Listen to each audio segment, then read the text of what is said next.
I'm Dr. Deb Butler, and you are listening to Thinner Peace in Menopause and Beyond. This is episode number 357. Welcome to Thinner Peace in Menopause and Beyond. This is Dr. Deb Butler, Master Life and Weight Coach, and as always, your coach. If you're a woman and you're smart and you're successful and you've been struggling with weight your whole life, and now menopause is making it harder than ever, and you are ready to make this the last time you ever have to go on a diet again, then this podcast is for you. Stay tuned. Hello, all my dear friends all over the world. Today, I want to play you one of my most valued podcasts, one of my most downloaded podcasts over the last 6 years, because I know how much it will help you. And it's all about reward versus punishment. And I know a lot of you think somehow that food is a comfort or you're using it as a reward for an emotional hole. And today, what I want you to listen to very, very carefully is the truth about how to use food for reward and not the way that you think it is. So sit back, take a walk, take a drive, take a bath if you're anything like I am, and listen to one of my most downloaded podcasts. You don't have to go back and listen to it. You can just listen to it right here. And please, if you're new to my podcast, please make sure that you go back to the first podcast and listen to them in order, as it will help you understand the Thinner Peace process even more. Enjoy. Well, hello, all my dear friends all over the world. I'm sitting here right now getting ready. I know this is going to be a big shock to you. I usually do my podcast before I take myself out for a fun day. That's usually the way I plan it. So my reward for doing this podcast and sitting down and talking to you and getting all of my thoughts together is a fun day. And probably one of my most fun days for me is when I get to go out in the woods. You know, you've heard this a million times, but I have to tell you, it's very, very motivating and very, very rewarding to be able to, it's like, I'm going to sit down and really get my thoughts together and have a chat with you. And I have to tell you, when I do this, it is a process just to sit down and talk to you and know that whatever comes out of my mouth, I have a light outline, and that whatever comes out of my mouth with this outline is going to be exactly what you need. And when I do that, then I get to go out and reward myself with being in the woods, walking. And one of my new things with walking right now is Nordic tracking, where you're actually using walking sticks in both hands to help. For me, it's to help get more upper body strength. And the reason that I decided to start using them was, as a lot of you may know if you've been listening to this podcast for a while, is I broke my elbow about 6 months ago. And part of my recovery was to start using walking sticks. Number one, to keep my balance, because I still had a little bit of fright, because when I fell, when I was walking in the woods and broke my elbow, there's still like a little bit of fear in there. So the walking sticks kind of help me feel better and feel safer when I'm walking. And on top of it, there's this thing called Nordic tracking, where it's a wonderful way to build upper body strength, to build bone density, and you work a little harder. And this is the best. I love it. So if I didn't love it, I'm not sure if I would keep it up. But the more I do it, the more I love it. And it's like this new thing that I do when I'm walking now. So, I wonder, as I'm telling you this about myself, I wonder if there's something that you'd like to try or that you've thought about, Or maybe you've been forced or motivated to think about something else within something that you already like to do that may help your body, that may help your mind, that just may help you. And I'm giving you this example for me because a year ago, it never even crossed my mind. I never even thought about it. I love to walk. I go out in the woods, and this is the way I do it. But I also notice that as I get older, I want to keep doing new things. I want to keep doing the same thing over and over again. And as all of you know, if you've been listening to my podcast for a really long time, and a really long time could be as long as 5 years, because I've actually been doing this podcast for 5 years, that from the get-go, you hear me talk about how much I love to go out and walk in the woods and do my thing. And I still do. And I have loved it for a very, very long time. And, maybe there's something that you really love to do too, that's like me, that benefits you so much. It's like it makes me feel better. It makes my body feel better. It is such a win-win situation. And moving our bodies is something that we must do. And here's the thing about some of you, is that some of you, many of you maybe, if you've been on diets your whole life and been using food as a way of either rewarding yourself or punishing yourself, exercise and moving your body may be in the same category as how you've been using food. So, maybe exercise is something that you have to do, just like if you think that you have to use food in a certain way that feels like you're somehow doing something that you don't really want to be doing, and that it's not what you really want, but you're doing it because you want to lose weight, it doesn't last very long. And it's the same thing with moving your body and exercise. In the end, you have to find a way to love it. And with eating and eating fuel foods most of the time, and eating joy foods sometimes, you can have a love affair with the way that you like to eat, so that it's something that it can last with you for your lifetime. And I say this because for 30 years that I've been on this planet, the first 30 years were not like that. The first 30 years was all about either using food to reward myself or punish myself. When I regard and think about food as punishing myself, means that I'm eating in a way that I don't want to be eating, only because I've done something wrong and the scale isn't saying what I want it to say. And I have to eat this way as a way of losing weight because I've done something wrong with food. It just is never going to last. At least it never lasted for me for 30 years. It's like, okay, it's reward time met. My scale was pretty good. The number on the scale was pretty good. And it was time to be able to reward myself with food. And then when I gained the weight, it was time to take the food away, kind of like punish myself. You kind of haven't been doing it right. Okay, we're not going to do this. We're not going to eat that. We're only going to have so many points. Some kind of external way of monitoring myself. And it can be the same way with an exercise program too, that you're using it as a way of punishing yourself because you don't like the way that your body looks. But you could use it as a reward if you find the reward in it. So for me, and the reason that I'm bringing it up is because the way that I move my body is rewarding. It's not punishing. I don't do it because I've done something wrong or I ate too much or whatever it is.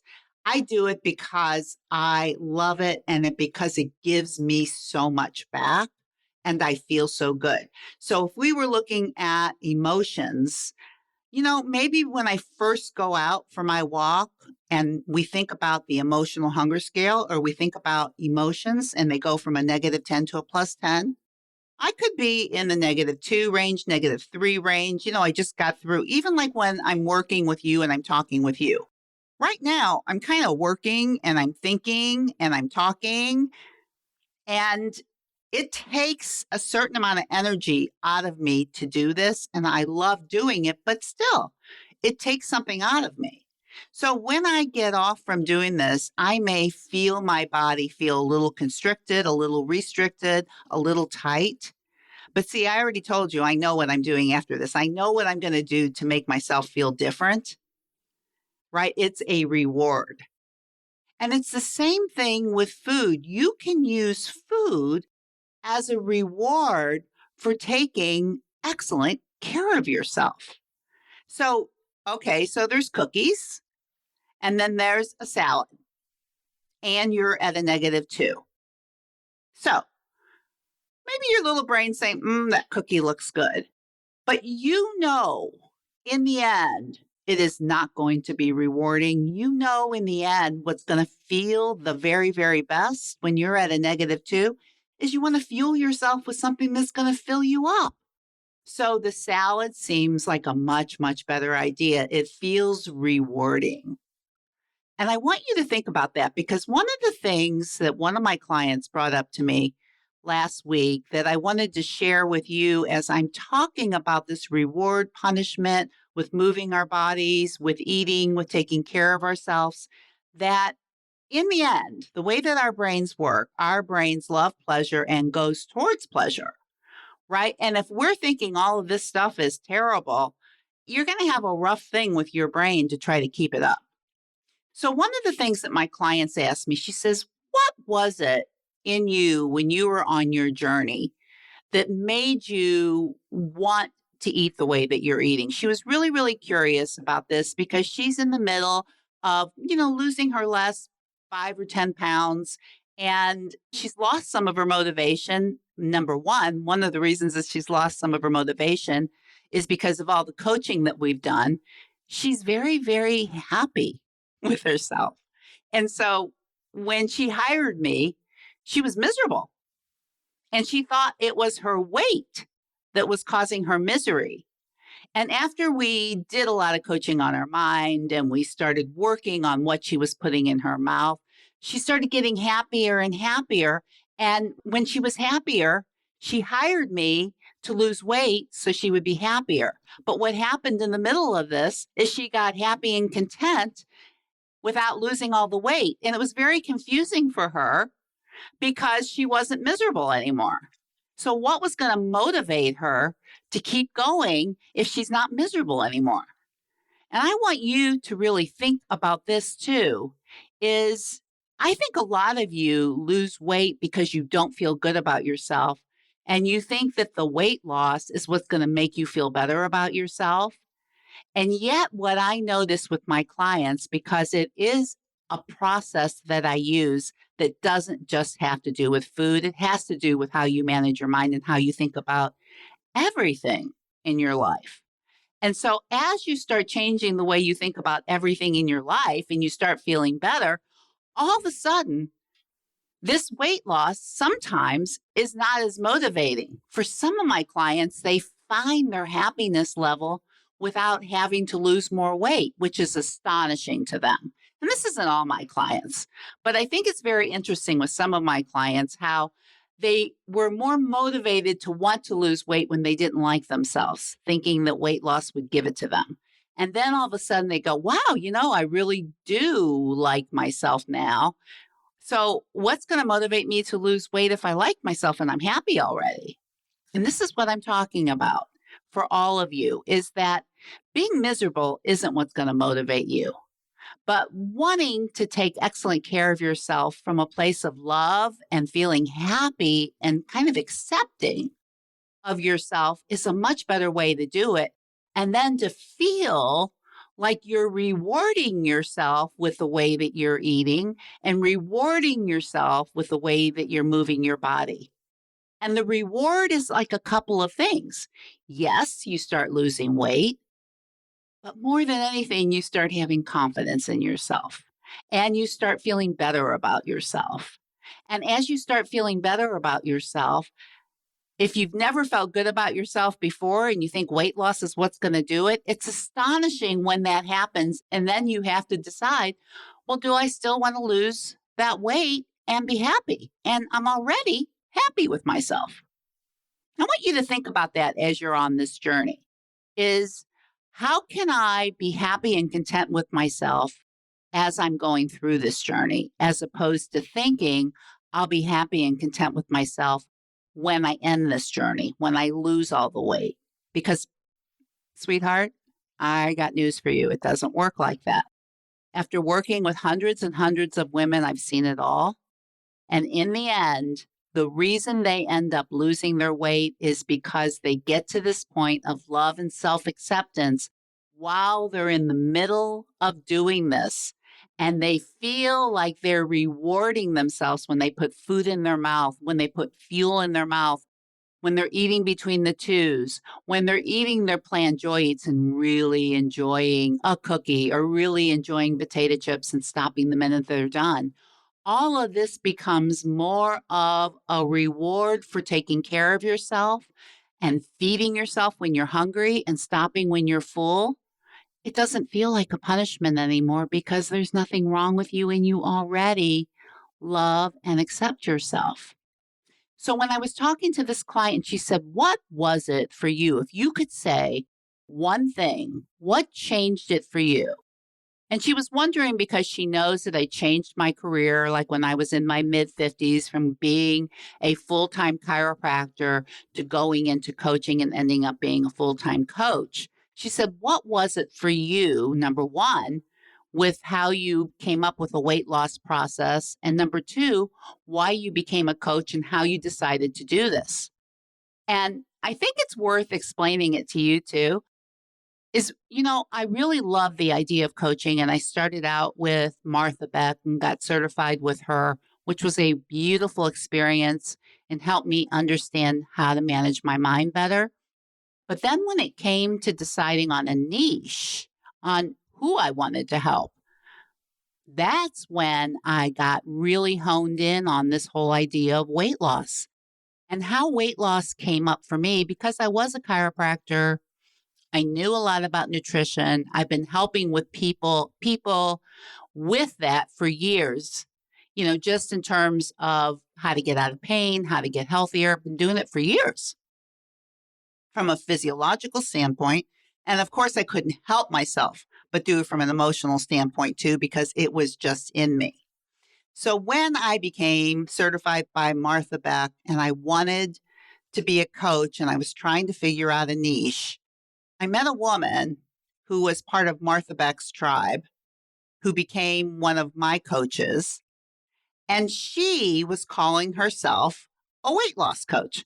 Well, I've been to Weight Watchers for 30 years. I had never heard the term weight loss coach. Now, with this woman, what was so fascinating about her is that she was looking at it from an emotional standpoint, from a coaching standpoint. And she had done a recording with Martha Beck on weight loss. And I was on that call. And here's the question that she asked that made me light up and know what I was going to do. This is the question she asked the audience. Why do you eat when you're not hungry? Well, I had never heard that question before.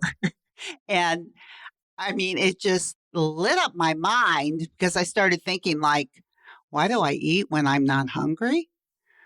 I never thought about it before because the only thing I ever thought about was I had to eat within a certain amount of points and I had to stop when I was done. And I only did it when I had to lose weight. And I never did it when I didn't have to lose weight.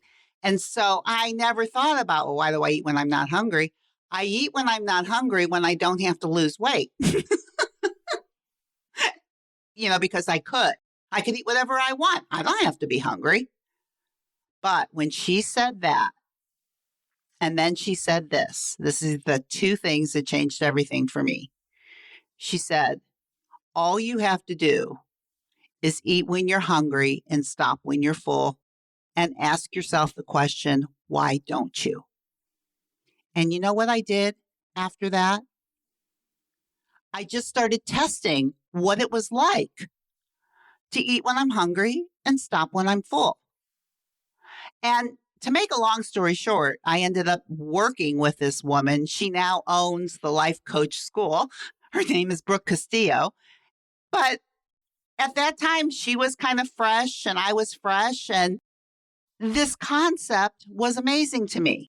So that's what I want you to think about. If you're just listening to this podcast, or you've heard me say this a million times before, think of it in a different light. Think of it as a way of rewarding yourself. The reward is eat when you're hungry and stop when you're full, period. I'm not even going to talk about joy eating. All I'm going to talk about right now is what would it be like for you to sit down. I don't care what kind of food is on your plate right now. That's how easy I'm making it for you because this is how I thought about it in the beginning. Whatever you're sitting down to eat, can you do it when you're hungry and can you stop when you are full? And then, of course, I came up with this whole idea of a hunger scale. -10 is the most hungry, +10 is the most full, and eating between the twos. Eat at a -2, stop at a +2. Can you eat when you're hungry and stop when you're full? And why do you eat when you're not hungry? That's what I just want you to concentrate on this week. And I want you to think of it as a way of rewarding yourself, knowing there's nothing wrong with you anyway. You are wonderful. You are beautiful just the way you are. And you really are. Your self-worth doesn't come from weight loss.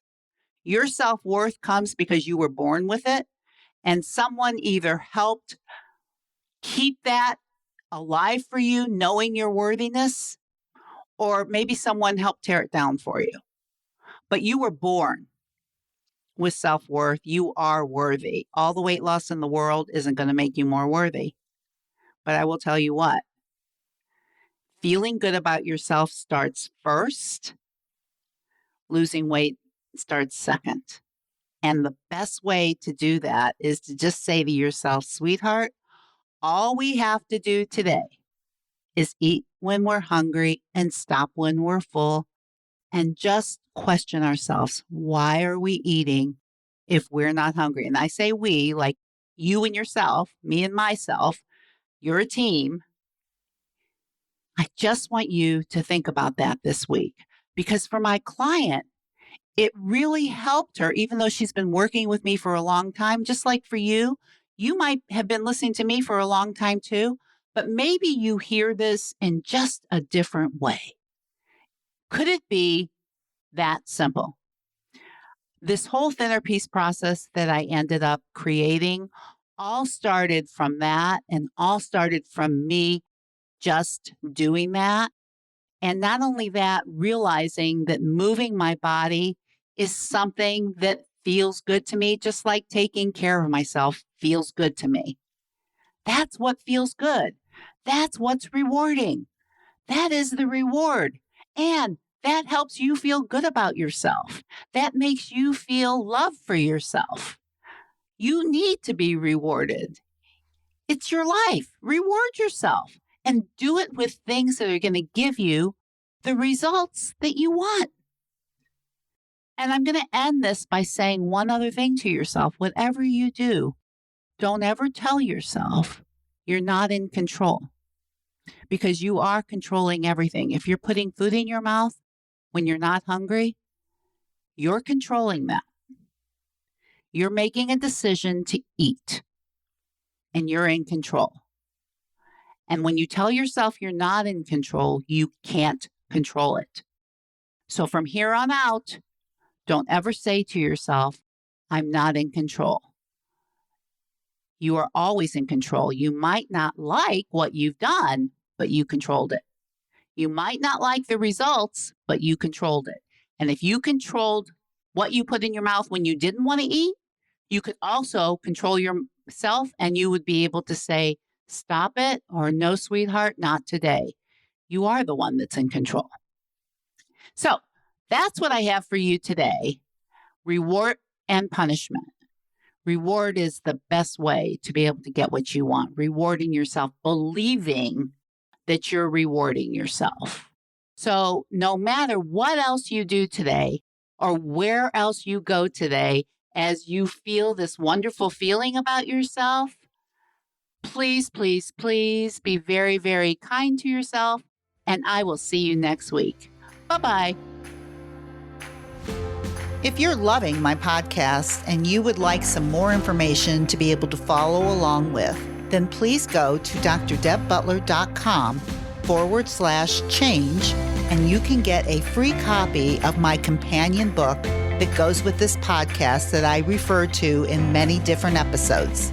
That is drdebbutler.com/change, CHANGE.